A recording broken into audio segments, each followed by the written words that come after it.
Balik mo mong kauban ha. Talagyan. Nanalanin yung bay. Yaw. Brad, maluoy mo na ako, Brad.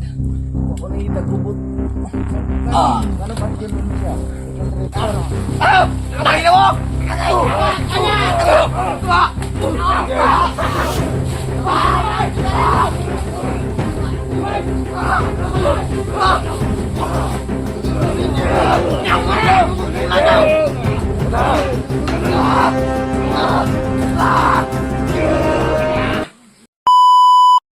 So what's up tol?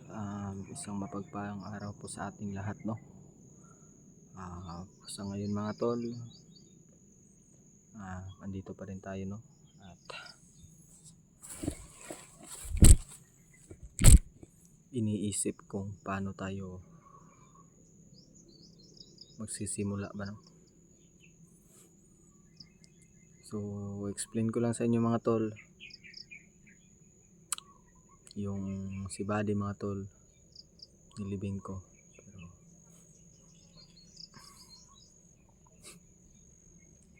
hindi ko lang ipinakita sa camera natin dahil gabi ko tinrabaho mga tol. Ayaw kong patagalin yung oras mga tol. Kasi kapag mag flashlight ako, delikado, mahalata ako. Kaya in-off ko yung camera ko mga tol. So hindi ko na ipinakita. Umaga na, kakagising ko lang. Anong oras na ngayon, mga mahapon na, kasi tagal-tagal ko din yung tinrabaho mga tol. Hindi ko na binidyo dahil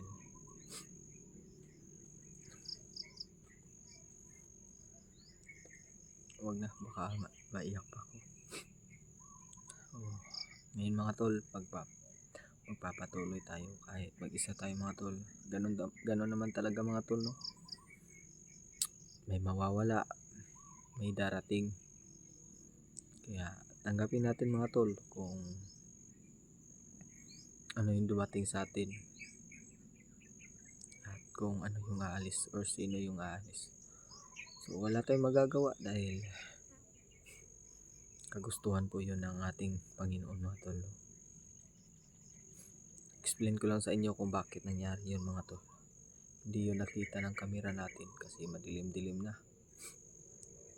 Di ba na-ambush kami mga tol? Ambush kami, tapos sabi ko, mauna ka tumakbo doon. Pinatras ko. Tapos ako na yun, doon ako nakapokus. Sinabihan ko lang siya na tumakbo pa atras doon sa dinaanan natin. At hindi na ako, yun lang yung sinabi ko, at nakapokus ako sa kalaban, nagdidepensa ako. So sobrang dami na, tumakbo ako. Madilim na kasi mga tol, kaya nakita nyo naman hindi kita sa camera. Langit na lang yung nakikita ng camera mga tol. Hindi ko napansin mga tol na nagtago siya, at nung malayo na ako kunti, hinarang niya pala yung mga kalaban mga tol.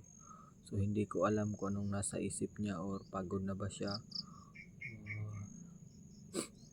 kasi hindi rin siya nagsasabi sa akin yung mga problema niya sa yung natutulog kami. Tahimik lang siya. Sabi ko sa kanya na huwag kang susuko Buddy, may mga pamilya ka, kailangan mong lumaban. Sabi, lang niya, tumunganga lang siya, tapos gumanon sa ulo niya. Sabi ko, yung problema Buddy, malalampasan mo yan, basta't buhay ka pa, may pag-asa pa. Kaya yun, natulog siya. Pagkabukas, ayan, ito nga yung nangyari. Ngayon yun yung time na tol, parang wala na siguro siya sa yung iniisip niya na lang na baka dito na siya. Kaya ayun, parang nag-suicide siya. Kaya pag ko,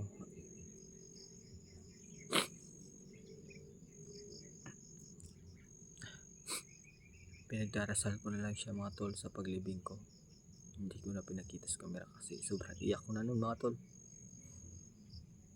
Dito nga habang nag-explain ako, pero naiiyak na ako.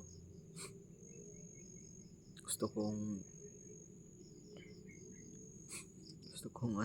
gusto kong umiyak pa na walang kamera. Yung ibubuhos ko lahat yung sakit pa para isa na, wala nang, hindi ko na maramdaman ulit pa. Kung pwede lang sana mga tol ba, no?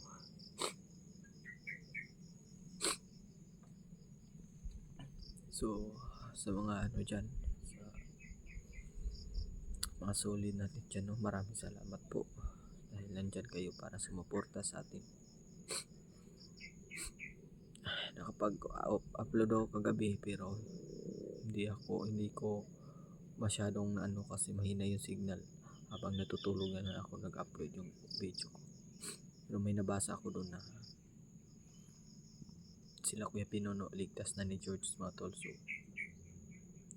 maraming salamat po, no, dahil naligtas na po si Kuya Pinuno. At sabi nga nung nabasa ko sa comment, nagtipon-tipon na daw sila Kuya Pads, sila Kuya Rimart, Kuya Buds, Kuya Alpha, si EJ, si Mikoy mga tol. So sa ngayon mga tol, tayo yung nahiwalay. So walang problema mga tol, lalaban tayo. So ngayon mga tol, kinontak ko sila kanina mga tol, sila Kuya Buds, sila Kuya Alpha, sila Kuya Rimart ang nakontak ko lang. Nakontak ko sila pero hindi ko sila masyadong nakausap kasi mahina yung signal, pero nakausap ko sila at ang sabi ko, nandito ako sa location na to, dito ako mag-aantay. At sinabi nila na parang familiar nila yung area, kaya sinabi nila na dyan ka lang maghintay, kahit anong mangyari, may kalaban man o wala, dyan ka mag-aantay. Kaya ay mga tol, dun yung sinasabi nila na area. So pupuntahan natin yun ngayon. Dito muna tayo mag-explain ba sa mga nangyayari, kasi alam ko na hindi nyo yun masyadong nakita at hindi nyo masyadong naintindihan kung bakit ganun yung nangyari kay Buddy mga tol. Bali yung nangyari ng mga tol, siya yung sa atin, nag-sacrifice siya ng buhay mga tol para tayo ay makatakas. Pero sa kasamaang palad, natamaan siya, at yung natamaan, yung bumaril siya, natamaan niya din. So kaya pala parang mabait si sa akin, si Buddy mga tol, kasi yun pala yung nangyayari, no? Yun pala yung mangyayari, kaya pala magaan yung pakiramdam ko.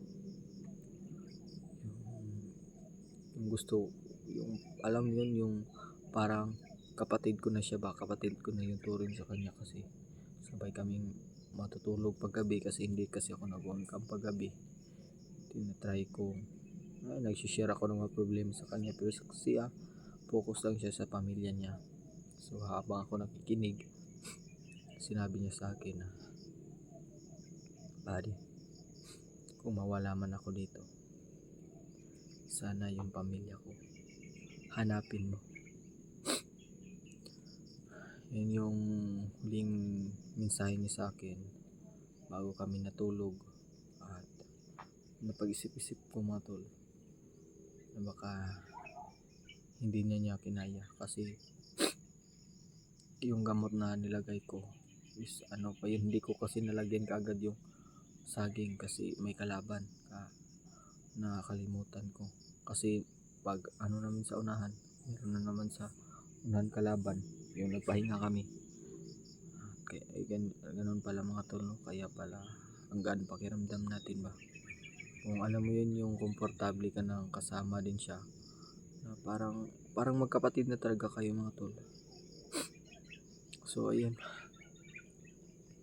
so sana mga tol, magkita-kita na po kaming lahat, at lalong-lalo na mag-isa lang tayo. Pero patatagin natin yung loob natin mga tol, huwag tayong sumuko, alam natin na maraming problema, pero hindi tayo susuko. Kaya ako mag shave na lang mga tol, para yung iyak ko ba hindi makita.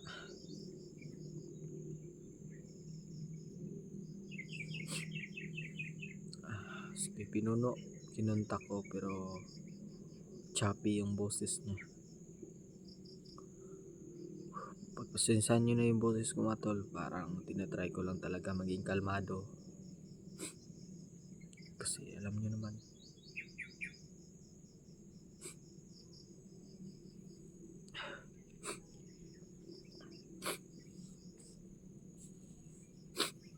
sakit lang kasi mga tol.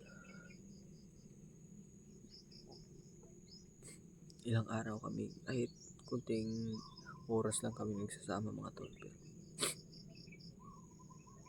sakit pala talaga yung mawalan ka ng kaibigan. Kasi tinuring ko na siyang kapatid mga tol. Kahit ano pa siya sa akin, yung matanda pa siya sa akin, pero tinuring ko siyang kapatid. Kasi alam naman natin, oo, malambot yung puso ko, pero pag ako yung nagalit din, mas masahol pa sa aso mga tol.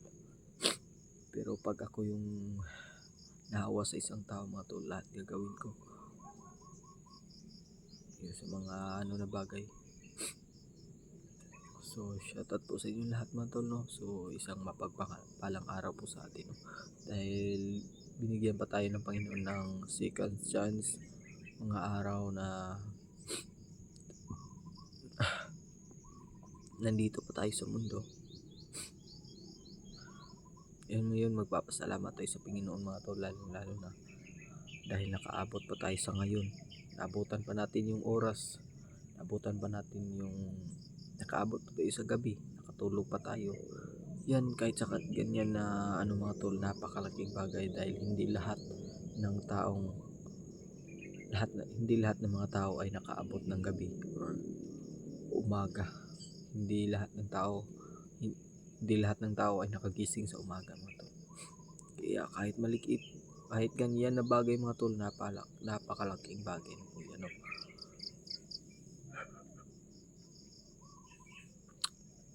So yun mga tol, sabihin ko lang sa inyo na si Buddy ay wala na. So kahit wala na siya mga tol, continue tayo, huwag tayong sumuko, dahil yun talaga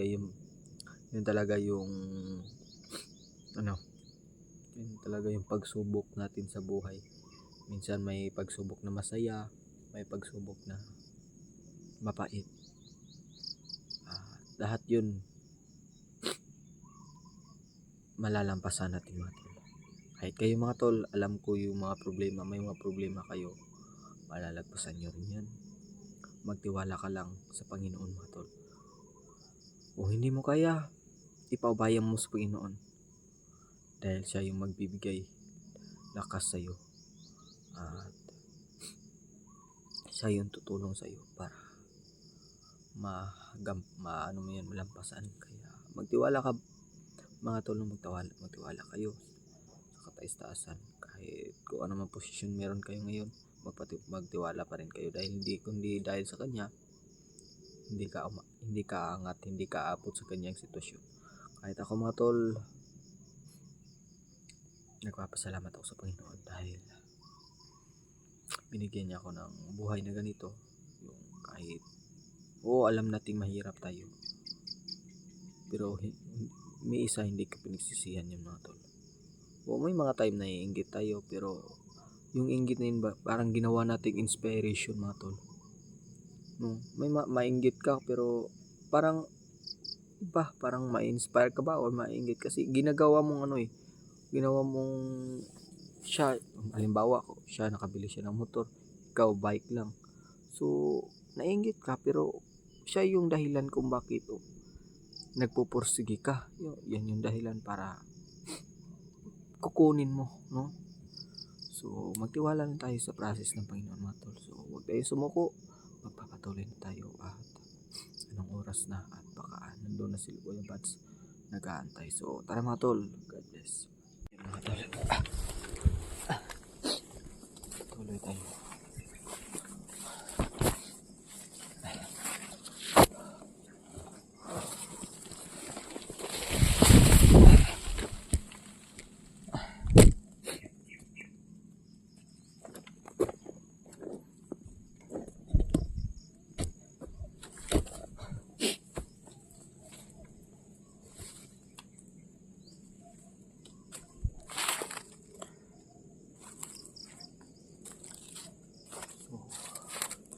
Yun yung sinabi nila Kuya Bads na maghihintay ako.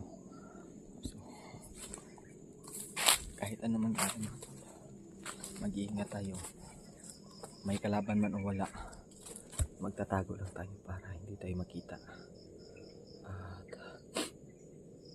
At sana maabutan nila tayo na buhay, kasi critical tong area mga tol eh. So kung may kalaban man, magtago tayo. Kung may pagkakataon, patayin natin. Or kung meron man, hindi kasi pwede na aalis tayo. Baka hindi na kami magkikita ulit. Kaya hindi natin sasayangin yung pagkakataon. Kahit may kalaban, mag-stay tayo. Or gagapangin natin para makaligtas tayo. Para din yun sa ano natin eh. Ay, naku. So yun mga tol. Patuloy tayo.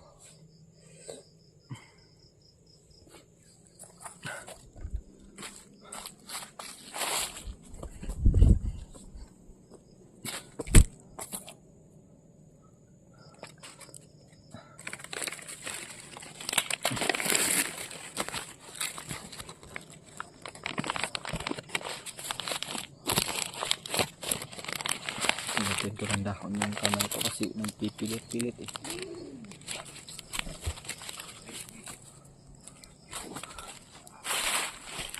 May kalaban na to.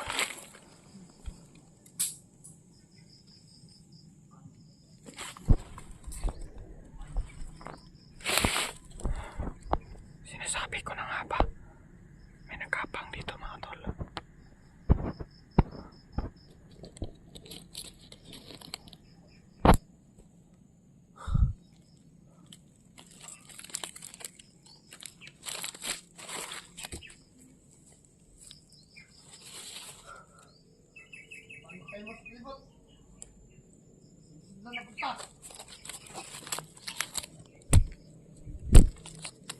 Magbasin sa ako diri.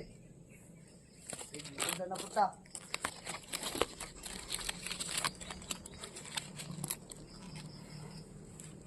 Yan mga tol, sinasabi ko na nga ba, may mga kalaban talaga dito. Ikotan natin yan.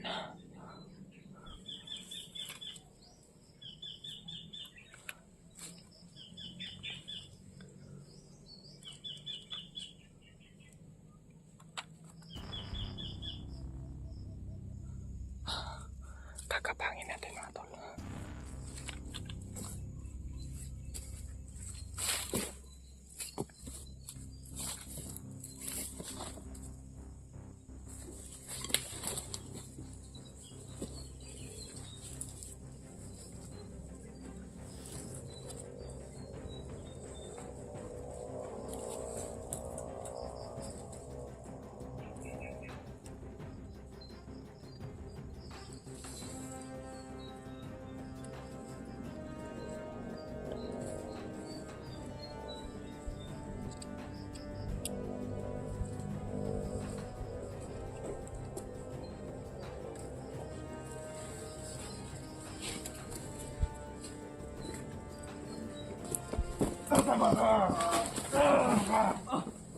Ay, kapit pa ko ba eh.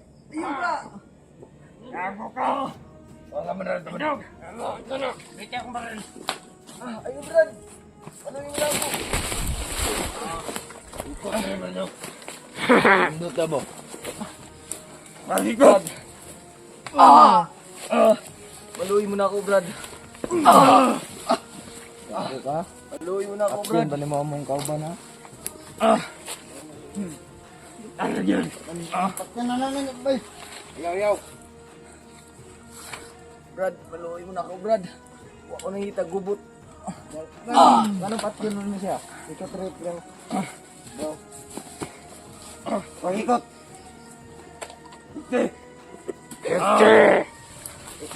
Ano, Paul? Ayo, Brad.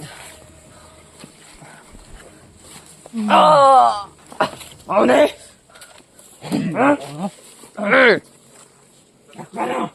Takpan lang na kamang-kamang. Sorry, Bermende. Hindi ba daw?